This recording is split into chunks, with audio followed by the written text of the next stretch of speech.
I've never understood that term really, movie star. I've always just felt like I'm an actor.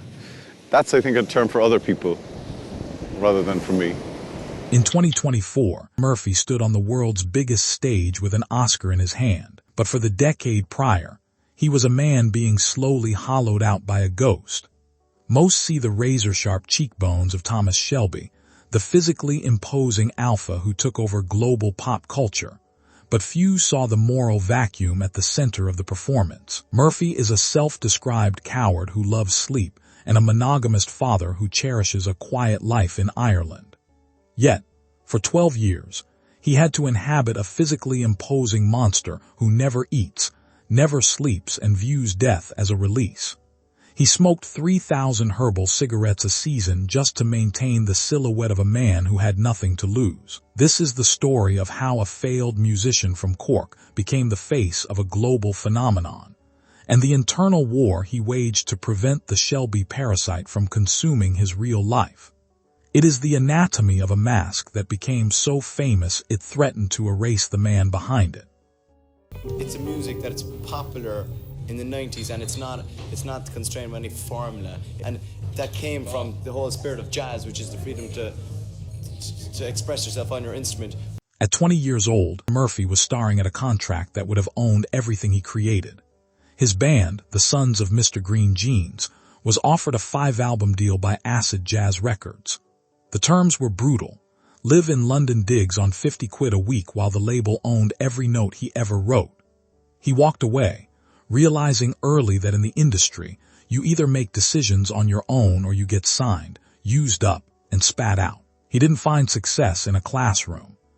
That love led him to drop law school, and since then there have been a dozen plays and 40 movies. He failed his law exams gloriously because he was too busy chasing a fully alive feeling in theater basements the size of storage rooms. He was a troublesome kid in school, a bit of a mess who needed a place to put his excess teenage energy. This rejection of the system, whether the Irish education model or the predatory music labels, built a psychological callus. He learned that hot air and miracles are the currency of stardom, and if you don't have something inside to draw on, the machine will find a way to eat you alive. In 2013, the machine found its perfect vessel. Peaky Blinders wasn't supposed to be a global monolith.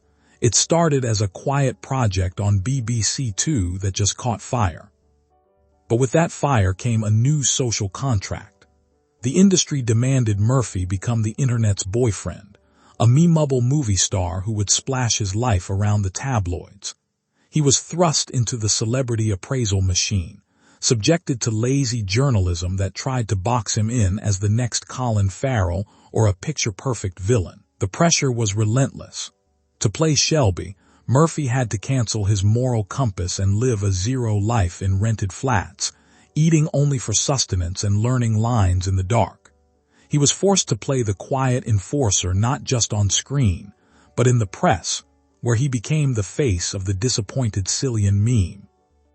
This was the hidden machinery, an expectation that an actor should be shredded for the red carpet and on for the talk shows. The machine wanted a movie star, but Murphy insisted he was just a man doing a relentless job that was fucking exhausting. The pivot happened when Murphy realized the glamour of Hollywood was something he only needed to tolerate, not embrace.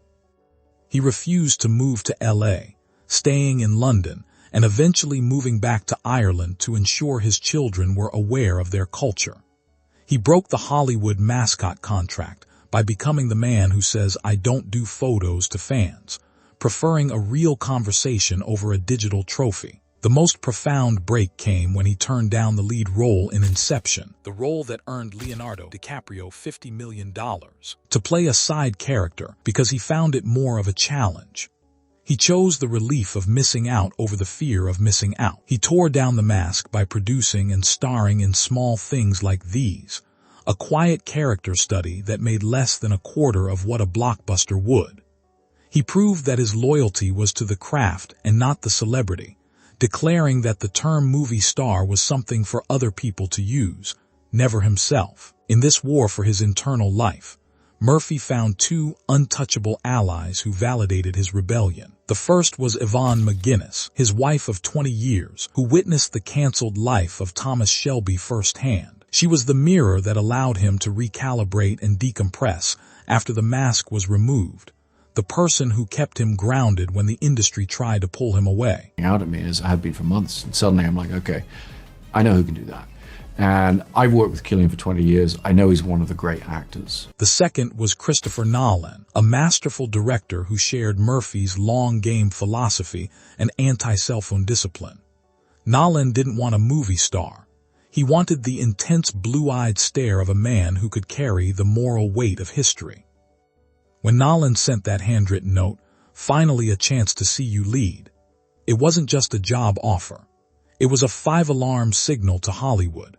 The director who had quietly championed Murphy for 20 years was now putting his full weight behind him, proving that you can reach the highest level of the craft without ever selling your soul to the machine. Today, Murphy isn't disappearing. He is choosing to leave the cycle of hot air and stupidity that surrounds his profession. He lives in the Riviera for the poor in Monkstown, walking his dog Scout on the beach and listening to his records in the dark. He has found peace in the relief of missing out, trading the fucking exhausting work of the Shelby persona for models of the inner life found in quiet Irish stories. I think the more boring you are in real life, the less people are interested in you.